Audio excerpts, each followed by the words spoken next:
नमस्कार, smart education college के digital platform पर आपका स्वागत है। मैं कविता। हम पहले पढ़ते थे फर्स्ट सेमेस्टर के अंदर हेल्थ और हाइजीन के बारे में। तो अब जो है हमारा फर्स्ट सेमेस्टर कंप्लीट हो चुका है, सेकंड सेमेस्टर की स्टार्टिंग है। तो अब हमारी बुक का नेम चेंज हो चुका है और बुक का नेम है health and nutrition. Health and nutrition के अंदर क्या है, मेनली आपको क्या क्या चीजें पढ़नी है। हेल्थ के बारे में आप प्रॉपरली पढ़ चुके हो, लेकिन न्यूट्रिशन की हमारी बॉडी को डाइजेशन के अंदर अंदर किन किन न्यूट्रिशन की जरूरत होती है, न्यूट्रिशन की डेफिशिएंसी की वजह से क्या प्रॉब्लम हो सकती है, और जो मतलब अगर एक्सेस मात्रा में हमारी बॉडी के अंदर चला जाता है न्यूट्रिशन, कोई भी एलिमेंट लाइक सोडियम, कैल्शियम, इन सब की वजह से भी अगर एक्सेस क्वांटिटी के अंदर हमारी बॉडी के अंदर ये चीजें प्रेजेंट होती हैं तो भी ये हार्मफुल होते हैं। तो जो कंप्लीट बुक है जिसके अंदर हमारे 10 चैप्टर हैं, उन्हीं सभी के अंदर यही बताया गया है कि न्यूट्रिशन को किस मात्रा में, किस अमाउंट में कैसे लेना चाहिए, ताकि हमारी बॉडी के जो पूरा सिस्टम है, हमारा ऑर्गेनिक सिस्टम जो है वो ठीक से वर्क कर पाए और हमें किसी प्रकार की कोई डिजीज ना हो पाए। तो ये सारी चीजें बताई गई हैं, और कौन से एलिमेंट की अधिकता की वजह से कौन सा रोग होता है और कमी की वजह से कौन सा रोग होता है, फर्दर बहुत सारी नॉलेज इसके अंदर हम गेन करेंगे। तो आज आपकी ये फर्स्ट क्लास है, तो हम पढ़ते हैं। सबसे पहले क्या आता है कि कॉन्सेप्ट न्यूट्रिशन का। न्यूट्रिशन हिंदी में मीनिंग होता है पोषण। पोषण से आप क्या समझते हो? पोषण क्या होता है कि आपकी बॉडी को सही से कार्य करने के लिए भोजन के अलावा कुछ ऐसे पोषक तत्वों की आवश्यकता होती है जिनकी हेल्प से हमारा ऑर्गेनिक सिस्टम बहुत अच्छे से वर्क कर सकता है। कैसे? जैसे पोषण की कमी या कुपोषण का शिकार आपने सुना होगा। तो कुपोषण का शिकार किसे बोलते हैं? जिसका जो डेवलपमेंट है बॉडी का वो ढंग से नहीं हो पाता, उसके अंदर किसी पार्ट में कमी रह जाती है, किसी पोषक तत्व की कमी रह जाती है, मिनरल्स की, विटामिन की कमी रह जाती है, जिसकी वजह से वो लोग कुपोषण का शिकार होते हैं। तो आप अब समझते हैं nutrition. Nutrition is essential pillar. ये चीज मैंने आपको बता दी कि फूड के साथ हमें लेना पड़ता है न्यूट्रिशन भी। क्यों लेना पड़ता है? क्योंकि ये एसेंशियल पिलर है ह्यूमन लाइफ का। ह्यूमन लाइफ का जो डेवलपमेंट करता है एंटायर लाइफ स्पैन। ये नहीं है कि बचपन में जो खा लिया वो मतलब आपके लाइफ टाइम चलता रहेगा। हमारी बॉडी की आवश्यकताओं के अनुसार हमें पोषक तत्व लेने पड़ते हैं। एग्जाम्पल के लिए आप देख लीजिए कि आज के टाइम पे क्या बोला जाता है डॉक्टर के द्वारा कि 45 प्लस एज की जो फीमेल्स हैं, मोस्टली सभी के अंदर कैल्शियम एलिमेंट की कमी पाई जाती है। और इसके लिए क्या किया जाता है? फिर उनके किसी के पेन रहता है, जोड़ों में दर्द रह जाता है, कमर में दर्द रह जाता है, वो सब किसकी डेफिशिएंसी की वजह से होता है? कैल्शियम की डेफिशिएंसी से। तो 45 एज के बाद हमारी बॉडी जो है, फीमेल्स की बॉडी जो है, वो कैल्शियम बनाना बंद कर देती है धीरे धीरे। क्योंकि आपको पता है ग्रोथ और डेवलपमेंट एक स्टेज तक होता है, उसके बाद जो हमने खाना खाया होता है, जो हमारे अंदर न्यूट्रिशन होते हैं, उन्हीं के हिसाब से चलता है। तो डॉक्टर फिर क्या सजेस्ट करते हैं उनको? वो उनको सप्लीमेंट देने लग जाते हैं, कैल्शियम की टैबलेट। कैल्शियम की टैबलेट उनको दे जाती हैं। तो ये हो गया एग्जाम्पल। फिर आता है from the earlier stage of fetal. Fetal क्या होता है? भ्रूण। मतलब जब माँ के पेट में बच्चा पलना शुरू होता है, उस डेवलपमेंट से लेकर बर्थ हो जाता है बच्चे का, थ्रू इन्फेंसी, चाइल्डहुड, बचपन भी गुजर जाता है। उसके बाद एडोलसेंस मतलब कि किशोरावस्था। किशोरावस्था में अडल्टहुड मतलब बचपन भी गुजर गया, टीनेज भी गुजर गई। उसके बाद क्या होता है? बुढ़ापा आना शुरू हो जाता है। प्रॉपर फूड और गुड न्यूट्रिशन जो है वो एसेंशियल है पूरे सर्वाइवल लाइफ के लिए। बचपन में जब माँ के पेट में था तो माँ जो खाना खा रही थी वो बच्चे को मिल रहा था। उसके बाद पैदा होने के बाद जब उसका बचपन था तो बच्चे को खिलाया जा रहा था, या फिर छोटा बच्चा है तो वो मदर जो न्यूट्रिशन ले रही है वो फीडिंग के थ्रू उन्हें लेता है। उसके बाद बड़ा हो गया तो उस टाइम भी वो न्यूट्रिशन ले रहा था। फिर वो बूढ़ा हो गया तो बूढ़े होने के बाद भी न्यूट्रिशन की जरूरत पड़ती है। इस पूरी लाइन का मीनिंग यही है कि जो ये प्रोसेस है न्यूट्रिशन का, ये लाइफ स्पैन चलता रहता है। तो एक बार आप इतना नोट डाउन करो, उसके बाद आगे करते हैं। अब हम बात कर लेते हैं कि जो न्यूट्रिशन है उसकी डेफिनेशन क्या रहेगी। तो न्यूट्रिशन की ये जो है ये डेफिनेशन है nutrition is the sum of the process. Sum है, प्रोसेस है कि किससे, by which an animal or plants take in and utilise food substance. कि न्यूट्रिशन जो है वो क्या होता है, सम होता है जो पार्टिकल्स, फूड पार्टिकल्स हम अपनी बॉडी के अंदर इनटेक कर रहे हैं, उनको हम ग्रहण करने के बाद उन फूड सब्सटेंस को तोड़ के उससे जो है हम न्यूट्रिशन प्राप्त करते हैं।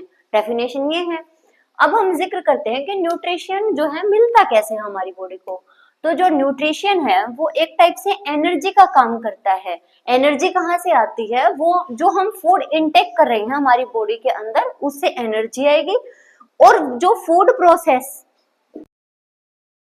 ये तो है नहीं कि हमने रोटी खाई और उससे नरिशमेंट मिल गया, न्यूट्रिशन मिल गए हमें।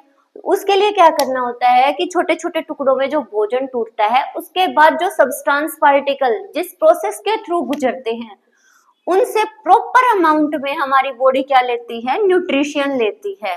आपने सुना होगा कि एक्सेस मात्रा में कोई भी क्वांटिटी के अंदर कोई न्यूट्रिशन चला जाता है तो हमारी बॉडी ऑब्जर्व कर लेती है। कैसे ऑब्जर्व कर लेती है, एक पर्टिकुलर प्लेस बना होता है हमारी बॉडी के अंदर कि वो सब्सटेंस जो है वहां जाके इकट्ठा होगा। लेकिन जब हम फास्ट करते हैं तो आपने देखा होगा कि हमें भूख फील नहीं होती। क्यों नहीं होती? क्योंकि हमारी बॉडी जो हमने प्रिजर्व कर रखा है, हमारी बॉडी ने जो न्यूट्रिशन हम ज्यादा मात्रा में ले रहे थे वो प्रिजर्व है हमारी बॉडी के अंदर और वो उन्हें ग्रहण कर लेती है और पूरा दिन हम एनर्जेटिक दिखते हैं जिस दिन हम फूड नहीं खाते हैं। तो यही चीज बताया है कि नरिशमेंट एनर्जी से हम जो भी फूड जो है हम खा रहे हैं उसको एक पर्टिकुलर अमाउंट में हमारी बॉडी को जितना न्यूट्रिशन की जरूरत थी वो हमारी बॉडी ले लेती है और बाकी जो है वो प्रिजर्व हो जाता है। तो आई होप आपको समझ आ गया होगा न्यूट्रिशन का मीनिंग क्या होता है। न्यूट्रिशन का मीनिंग समझ आने के बाद नेक्स्ट स्लाइड में हम देखेंगे कि हम हेल्थ को कैसे डिफाइन कर सकते हैं। बाकी आप हेल्थ के बारे में जान चुके हैं क्योंकि आपने पिछले पूरे सेमेस्टर में हेल्थ एंड हाइजीन पढ़ा था। तो कोई दिक्कत नहीं है, आप एक बार इतना नोट डाउन करो, उसके बाद हम हेल्थ के बारे में बताएंगे। तो अब हम जिक्र करते हैं हेल्थ के बारे में। तो हेल्थ जैसे ही वर्ड कोई हमारे सामने यूज करता है, वर्ड यूज करता है तो यूज करते ही हमारे माइंड में क्या स्ट्राइक होता है कि हेल्थ का मीनिंग स्वस्थ। कोई भी आदमी स्वस्थ कैसे दिख सकता है? नॉर्मली लैंग्वेज में हम क्या बोलते हैं, जो मतलब कोई ये पूछे कि आप हेल्दी हो या हेल्थ आपकी कैसी है तो आप कहोगे अच्छा हूँ या अच्छी हूँ। तो वो क्यों बोलते हो कि आप जो है वेल बीइंग बहुत अच्छे से प्रॉपरली आपकी बॉडी काम कर रही है, आपको किसी प्रकार की कोई मेंटल कंडीशन के अंदर कोई भी मेंटल डिस्टर्बेंस नहीं है आपके माइंड के अंदर, और आप मतलब जो खाना खाते हो वो पाचित हो रहा है, आपको किसी तरह का कोई रोग नहीं है। तो जो नॉर्मल हम यूज करते हैं उसका डेफिनेशन, नॉर्मल डेफिनेशन हेल्थ की यही है कि absence of disease, disease is called health. लेकिन WHO ने जो हेल्थ की डेफिनेशन दी है वो दी है कि जो एब्सेंस ऑफ डिजीज है यही जो है हेल्थ की डेफिनेशन नहीं है। उसके लिए क्या होता है, health is a complete physical, mental और सोशल एंड स्पिरिचुअल। कि हम जो है कोई भी फिजिकल, मेंटली, स्पिरिचुअल यानी कि धार्मिक रूप से, जैसे मान लो कि हम जैसे हिंदू हैं लेकिन ऐसा नहीं होना चाहिए कि हम किसी दूसरे के स्पिरिचुअल का या फिर किसी दूसरे के धर्म का, रीति रिवाजों का कोई मजाक उड़ाते हैं या हमारे अंदर ऐसी हीन भावना रहती है दूसरी कम्युनिटी के लोगों के लिए। अगर ऐसा कोई पर्सन है तो हम उसको हेल्दी या नहीं बोल सकते। हम ये मानते हैं कि उसका जो हेल्थ लेवल है वो कमजोर है। क्यों? क्योंकि वो खुद को सबसे बेस्ट मानता है लेकिन दूसरों को हीन दृष्टि से देखता है, वो बंदा भी हेल्दी नहीं है। ठीक है। स्पिरिचुअल यानी कि आत्मिक रूप से कोई आदमी स्वस्थ होना चाहिए। वेल बींग मतलब अच्छे से दिखना चाहिए। एंड नॉट मेयरली, साफ बोल दिया कि इसके अंदर, हेल्थ के अंदर, not merely absence of the disease, कि हर टाइप से वो बंदा सोशल, इकोनॉमिकल, मेंटल और स्पिरिचुअल, हर टाइप से वो बंदा सबके हित के बारे में सोचने वाला होना चाहिए, वही जो है हेल्दी हो सकता है। ठीक है। सेकंड फिर वेबस्टर ने भी अपनी दी, the condition of being sound in body, mind or spirit, especially freedom from the physical disease or pain. इन्होंने बहुत थोड़े शब्दों में लिख दिया, जो बात WHO ने अलग अलग मेंशन की, इन्होंने थोड़े शब्दों में बता दिया। क्या बता दिया कि वो कंडीशन जब हमारी बॉडी जो है वेल बीइंग या अच्छी साउंड कर रही होती है, माइंड भी हमारा फ्रेश होता है, स्प्राइट मतलब कि हमारी आत्मा भी शुद्ध होती है, और जो फ्रीडम फ्रॉम फिजिकल डिजीज, हमें स्वतंत्रता मिली हुई होती है हमारी फिजिकल डिजीज से, तो वो पर्सन क्या होता है, हेल्थी होता है। और यही जो है हेल्थ की बेस्ट डेफिनेशन मानी जाती है। ठीक है, इतना नोट डाउन करो, उसके बाद आगे कॉन्सेप्ट पे ध्यान देंगे।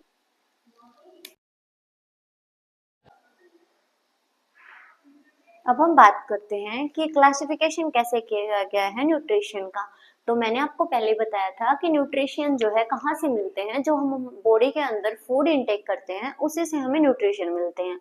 क्लासिफिकेशन किस किस बिहाफ पर किया गया है न्यूट्रिशन का, तो क्लासिफिकेशन ऑफ न्यूट्रिशन 3 टाइप्स से किया गया है, एनर्जी के बेस पे, अमाउंट और क्वांटिटी के हिसाब से, और केमिकल स्ट्रक्चर की उनकी केमिकल फाउंडेशन कैसी है उसके हिसाब से जो है इनको 3 भागों में बांटा गया है। एनर्जी यानी कि किस अमाउंट में वो एनर्जी जो है दे रही हैं, उन्हीं अमाउंट के आधार पर एनर्जेटिक। एनर्जी को भी फिर आगे 2 टाइप्स में डिवाइड कर दिया। फर्स्ट है एनर्जी यील्डिंग, मतलब कि जो एनर्जी देते हैं हमारी बॉडी को। दूसरा है नॉन एनर्जी यील्डिंग, यानी कि जो एनर्जी नहीं देते लेकिन वो सब्सटेंस हमारी बॉडी के लिए, हमें हेल्दी दिखाने के लिए बहुत इंपॉर्टेंट रोल प्ले करते हैं, वो होते हैं नॉन यील्डिंग। ठीक है, उसके बाद हम बात कर लेते हैं कि एनर्जी यील्डिंग में कार्बोहाइड्रेट,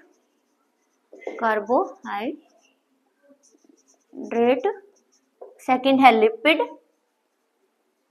थर्ड है प्रोटीन्स। और नॉन यील्डिंग के अंदर कौन कौन से आएंगे, विटामिन्स और मिनरल्स और H2O केमिकल रिएक्शन करने के बाद H2O क्या होता है, H2O होता है पानी। तो पानी जो है वो हमें किसी टाइप की एनर्जी नहीं देता है, लेकिन अगर हम पानी नहीं पीते हैं तो हमारा गला सूखने लग जाता है, घबराहट होने लगती है। तो ये जो है हमारी बॉडी मेंटेनेंस के लिए बहुत ही जरूरी रोल प्ले करते हैं विटामिन, मिनरल्स और पानी। उसके बाद अमाउंट, क्वांटिटी। अमाउंट के अंदर 2 टाइप से कर दिया आगे फिर से कि माइक्रो और मैक्रो। माइक्रो में क्या आएंगे कि जो हमें थोड़ी मात्रा में चाहिए हैं और हमारी बॉडी को वो सही से मेंटेन कर सकते हैं, जैसे विटामिन। और दूसरा है मिनरल्स। फिर आता है मैक्रो में क्या क्या आ जाता है, कार्बोहाइड्रेट्स, लिपिड, प्रोटीन, उसके बाद फिर से H2O। लेकिन इसके अंदर एक्सेप्शन क्या है कि जो H2 है, ये H2O है, ये एक्सेप्शन है कि इसको हम पीते तो मैक्रो क्वांटिटी के अंदर है, लेकिन इसको हम माइक्रो के अंदर भी इंक्लूड कर सकते हैं। ठीक है, तो ये एक्सेप्शन रहेगा इसके अंदर। उसके बाद आता है केमिकल स्ट्रक्चर। एक्सेप्शन का मतलब ये है कि अगर आप H2O को इसमें माइक्रो में रख दोगे तो भी कोई फर्क नहीं पड़ता, और मैक्रो में रख दोगे तो भी कोई फर्क नहीं पड़ता, यानी कि आप इनको दोनों में इंक्लूड कर सकते हो। उसके बाद केमिकल स्ट्रक्चर की किसी भी जो पार्टिकल है उसके केमिकल स्ट्रक्चर वो कैसे बनाया हुआ है, किन किन रसायनों से मिलकर बना है, उस पे भी डिपेंड करती है। तो केमिकल स्ट्रक्चर के अंदर ऑर्गेनिक, जैविक और इनऑर्गेनिक मतलब कि अजैविक। तो जैविक के अंदर कार्बोहाइड्रेट्स, लिपिड, प्रोटीन और विटामिन। एक टाइप से वो सब्सटेंस होते हैं इसके अंदर जो जीवित द्वारा प्राप्त होते हैं, जैसे कार्बोहाइड्रेट्स, जैसे गेहूं हम उगाते हैं, ठीक है, खाना रोटी खाते हैं, उससे कार्बोहाइड्रेट बनती है। तो उसका जो रॉ मटेरियल है वो कहीं ना कहीं ऑर्गेनिक फील्ड से आता है। तो किसी पौधे से हम जिस चीज को प्राप्त करते हैं वो होता है ऑर्गेनिक। और इनऑर्गेनिक जो केमिकल रिएक्शन के द्वारा हमारी बॉडी द्वारा सिक्रेट किया जाता है या बाहर इन्वायरमेंट में बनाया जाता है वो होता है इनऑर्गेनिक। तो इसके अंदर इनऑर्गेनिक के अंदर है मिनरल्स और H2O। H2O तो हम बाहर से इनटेक करते हैं, लेकिन मिनरल्स कैसे लेते हैं, जैसे सोडियम, हमें सोडियम चाहिए है, NaCl नमक का फॉर्मूला है, तो NaCl सोडियम क्लोराइड हम लेते हैं, कहाँ से लेते हैं, नमक से लेते हैं, यानी कि बाहर से बन के गया है वो। तो जो बाहर से बनकर जाता है, जिनका जैविक पदार्थों से कोई भी संबंध नहीं होता, वो होते हैं इनऑर्गेनिक। मिनरल्स के अंदर नमक हो गया, सोडियम हो गया, पोटेशियम हो गया, ये सब चीजें इनके अंदर काउंट की जाती हैं। तो ये जो है, ये जो पूरी टेबल है, ये आपको लर्न करनी पड़ेगी और आपको ध्यान रखना पड़ेगा कि कौन सा एलिमेंट कहाँ आएगा। एक दो बार रिवाइज करोगे तो आपको रिवाइज हो जाएगी। अब तक जो हमने पढ़ा उसके अंदर अगर डाउट लगता है तो आप कमेंट सेक्शन के अंदर पूछ सकते हो।